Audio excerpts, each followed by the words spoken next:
जय शनिदेव, जय भोलेनाथ, जय बजरंगबली, जय माता दी। भक्तजन, आज हम आपके समक्ष प्रस्तुत हुए हैं शनिदेव से संबंधित कुछ बातों को लेकर। लोगों के मन में एक धारणा बैठ गई है कि शनि देव जो है, शनि ग्रह जो है बड़ा क्रूर ग्रह है, जिसकी शनि की वक्र दृष्टि जिस पर पड़ जाती है वह बर्बाद हो जाता है। हमें आपको आज के इस छोटे से एपिसोड जो वीडियो हमें आप तक पहुंचाते हैं, इसके माध्यम से हम यह बताना चाहते हैं कि ऐसी कोई बात नहीं। और ये अधिकतर जो टीवी वाले जो है ना और सीरियल वाले, यही लोग जो है, ये लोग तो और ज़्यादा लोगों को भ्रमित कर दिया। बंधुवर, सच्चाई को तो बताता है नहीं और अपना उसने ऐसा चीज़ को घुसा देता है, समाहित कर देता है कि यह जो चीज़ें जब हमारे और आप तक पहुंचती है तो हम सब भ्रमित हो जाते हैं। और सत्य क्या है और असत्य क्या है, इन चीज़ों के बारे में मतलब कुछ हम लोग को जानकारी ही नहीं रहता। तो आज के इस एपिसोड में हमें आपको बताने जा रहे हैं शनि देव से संबंधित कुछ बातें। बंधुवर, शनि देव जो हैं कर्म फलदाता हैं। शनि देव जो हैं कर्म फलदाता है। यह कर्म के आधार पर फल देते हैं। और ऐसे भी कहा गया है कि मानव का जो जीवन है वह कर्म फल प्रधान है, कर्म प्रधान है। तो जिस तरह से जो लोग कर्म करते हैं उसी तरीके से उनको उसका फल मिलता है, फल की प्राप्ति होती है। शनिदेव भगवान सूर्य के पुत्र हैं और शनिदेव की माता का नाम छाया है। शनिदेव के भाई भी हैं जो जिन्हें हम यमराज के नाम से जानते हैं, और एक बहन भी हैं जिन्हें हम यमी अर्थात यमुना। शनिदेव का यह परिवार है। शनिदेव न्याय प्रिय देवता हैं और इनके बारे में एक कथा है कि यह न्याय के लिए इतने मशहूर हैं और न्याय यह इस तरह से करते हैं कि एक समय इन्होंने अपने पिता को भी नहीं छोड़ा दंड देने से। तभी से लोग कहने लगे कि बहुत क्रूर हैं, बहुत क्रूर ग्रह है शनि, इसलिए शनि से बच बचा के रहना है। तो बंधुवर, यदि आप अपने कर्म को सही कर रहे हैं अर्थात ईमानदारी से कर रहे हैं और आप अपने जीवन में ईमानदारी को ढाल बना लिया, अपने कर्म में ईमानदारी को ले आया, तो मैं दावे के साथ कहता हूँ कि आपका बाल बांका भी नहीं बिगड़ने वाला। और शनिदेव यही करते हैं, वो केवल कर्म के आधार पर ही कर्म फल की प्राप्ति कराते हैं। तो लोगों को कहा गया और लोगों ने भ्रमित किया, टीवी वाले ने, सीरियल वालों ने, सिनेमा वालों ने, कि ये शनिदेव क्रूर हैं, ये किसी को छोड़ते नहीं। तो यूँ तो कोई नहीं छोड़ेगा। कर्म जो है, मनुष्य के कर्म कभी पीछा नहीं छोड़ता। कहा यह गया है कि जिस तरह से 100 गायों के बीच में बछड़ा अपनी माता को ढूंढ लेता है, उसी तरह से हमारे या आपके किए गए अच्छे या बुरे कर्म जो हैं, सैकड़ों वर्ष होने के बावजूद भी वह अपने कर्ता को ढूंढ लेगा और ढूंढता है। अभी आपने देखा होगा, महसूस भी किया होगा कि जो व्यक्ति जितना ज़्यादा पूजा पाठ धर्म कर्म आदि जो करता है उसको उतने ही तकलीफ और दुख होते हैं। आपने महसूस किया है कि जितना ज़्यादा पूजा पाठ किए, जितना ज़्यादा भगवान का नाम जपे, ध्यान लगाएं, कष्ट उतना ही हो रहा है, दुख और लगता है जैसे एकदम थोक के भाव से आ रहे हैं, मिल रहे हैं। प्रिय आत्मन, इसको आप ऐसे समझिए कि आज अर्थात अभी का जो हम लोग का समय है, अर्थात हम लोग अभी मानव योनि में है, ठीक है। तो जब हम अच्छाई करते हैं, अच्छे कर्म को कर रहे हैं और फिर भी बुराई मतलब दुख कष्ट तकलीफ ये जो आ रहे हैं, तो आप इसे यूँ समझिए कि यह हमारे पिछले जन्म का किए हुए कुछ न कुछ पाप अवश्य रहे होंगे जो हमें इस जन्म में मिल रहे हैं। तो जब आप परमात्मा का नाम सुमिरन करना शुरू कर देते हैं, उनके पूजा पाठ में मन लगना जब शुरू हो जाता है, ध्यान जप तप योग दान पुण्य आदि जब आप शुरू कर देते हैं, तो ये तो आएगा। जानते हैं क्यों?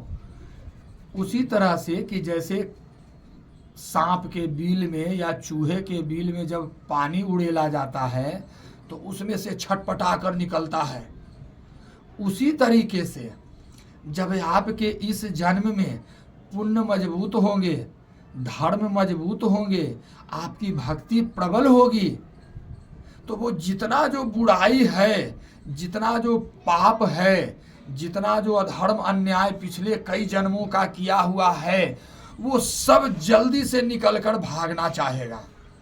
तो वो शरीर के विभिन्न रूपों से वो भागेगा, मन खराब हो, मति खराब हो जाएगी, पूजा पाठ करने का मन नहीं करेगा, ये दुख तो वो दुख, तो यहाँ से दुख सुनेंगे वहाँ, तो ये रहेगा। और ये तब तक रहेगा बंधुवर जब तक आप के पिछले जन्मों के किए गए पाप नष्ट नहीं होते।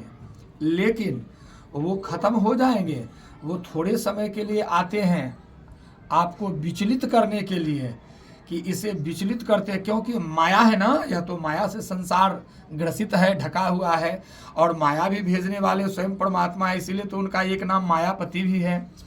तो वो भेजते हैं अपने भक्त की परीक्षा लेने के लिए कि तुम जाओ और जाकर उसका ग्रसन करो, अर्थात अनेक प्रकार से उसकी परीक्षा लो। अब इस परीक्षा में कुछ लोग सफल होते हैं और 100 में 90% लोग असफल हो जाते हैं, अर्थात वो तंगे आके हाथ जोड़ कर करके अपने कर्म धर्म को छोड़ देते हैं और फिर से वही पाप में लग जाते हैं, करना शुरू कर देते हैं। तो मित्र, मैं आपको यही कहना चाहूँगा कि इस तरह से धर्म मजबूत नहीं होंगे। धर्म को मजबूत करने के लिए निष्ठा होनी आवश्यक है। हमारे अंदर, आपके अंदर, मन में अगर हम किसी भाव को, निष्ठा भाव से अगर किसी चीज़ को अपनाते हैं तो यह शरीर चला जाएगा, अर्थात यह शरीर नश्वर है या नष्ट हो जाएगा, लेकिन यह निष्ठा नहीं जाएगी। और यही निष्ठा जो है आपको उस परमात्मा तक पहुंचाने में मदद भी करेगी, और एक ऐसा समय आएगा कि आप उस परमात्मा तत्व की प्राप्ति कर लेंगे। ऐसा हुआ है, आपने कई कथाओं में सुना होगा, कई कहानियों में सुना होगा, ऐसे बहुत सारे ऋषि मुनि साधु संत महात्मा सन्यासी आदि हुए हैं, आज भी हैं, आज भी हैं। आप अपने मोबाइल में सर्च कर करके देखिए, गूगल में जाकर पूछिए, आज भी कैलाश जो पर्वत है, जो अभी चीन के कब्जे में है, उस कैलाश पर्वत के रहस्य को जब आप सुनेंगे तो आपके पांव तले की ज़मीन खिसक जाएगी। फिर आप सोचने पर मजबूर हो जाएंगे कि हम कौन से दुनिया में जी रहे हैं, क्या ये जो नज़र आ रहा है, क्या यही दुनिया है, क्या यही संसार है, और हम इसी में भुलाए हुए हैं। तो यह तो माया रूपी संसार है। लेकिन उस कैलाश पर्वत की जो मैंने बात की बंधुवर, वो कैलाश पर्वत एक अलग ब्रह्मांड है, वह भोलेनाथ के द्वारा रचा हुआ है। आज भी उस कैलाश पर्वत के कंदराओं में, गुफाओं में, हिमालय के गुफाओं में अनेक ऐसे साधु संत महात्मा सन्यासी हैं जो 250 वर्षों से तपस्या कर रहे हैं, 400 वर्षों से तपस्या कर रहे हैं, हजार वर्षों से कर रहे हैं। इस चीज की आप जानकारी लीजिए। मैं गलत आपसे नहीं बताऊंगा, मैं केवल वही चीजें बताऊंगा जो आपके लिए लाभदायक हो। तो बंधुवर, सबसे पहले विश्वास करना होगा, और शनि देव पर विश्वास इसलिए कीजिए कि यही न्याय के देवता हैं, न्याय यही करते हैं, और इन्हीं के भाई हैं यमराज। कहते हैं ना कि यमराज वहाँ लेखा जोखा देखते हैं चित्रगुप्त के द्वारा, उसके बाद कर्म, शुभ शुभ कर्मों का दंड या फल देते हैं। तो यह न्याय प्रिय देव हैं, और इनकी आराधना कोई ज़्यादा लाभ लश्कर नहीं। इन्हें काला कपड़ा से बहुत मोहब्बत है, यानी बहुत प्रेम है शनि देव को। काला कपड़ा आप धारण कीजिए शरीर पर जरूर से जरूर शनिवार के दिन। तिल का तेल इनको बहुत प्रिय है, उड़द का दाल इनको बहुत प्रिय है, और काला तिल, भुना हुआ चना, गुड़, इन सब चीज़ों से इनका भोग लगता है। खिचड़ी इनका बहुत मनपसंद प्रसाद है। इन सब चीज़ों का हमें शनिवार के दिन सेवन करना चाहिए। और जिन पर शनि की साढ़े साती है या अढ़ैया है, उन भक्तों के लिए हमारा यह सलाह है कि आप कोई एन केन प्रकारेन में या तांत्रिक के चक्कर में और भगत के चक्कर में और पंडित के चक्कर में ये सब पढ़ने की आवश्यकता नहीं है। आप हमारे वीडियो को देखते रहें, मैं एक से एक ऐसी ऐसी बातों को बताऊंगा, एकदम हंसी खेल में आप उस चीज़ को करेंगे और आप उस चीज़ की प्राप्ति भी कर लेंगे। शनि देव का मंत्र है ओम प्राम प्रीम प्रौम शं शनश्चराय नमः।